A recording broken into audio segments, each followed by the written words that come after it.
So many people have asked me, how did you get bladder cancer? It is unusual for a man in his mid-40s who's never smoked to be diagnosed with bladder cancer, but it's happening more and more every day.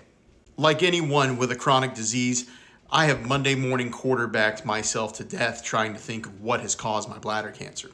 And while I can't think of one particular food or toxin that I've ingested to have caused bladder cancer, I do know that I had an unusual shape to my bladder. It's called a diverticular bladder. A normal bladder is round in shape.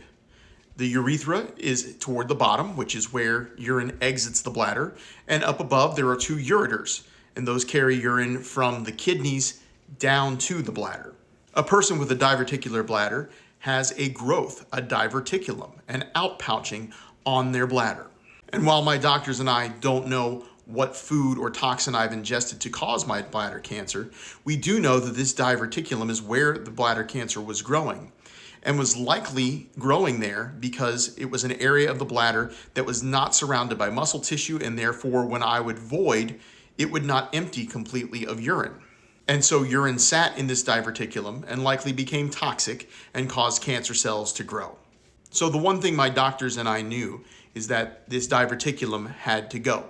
So I will talk about that process in part 2 of this video.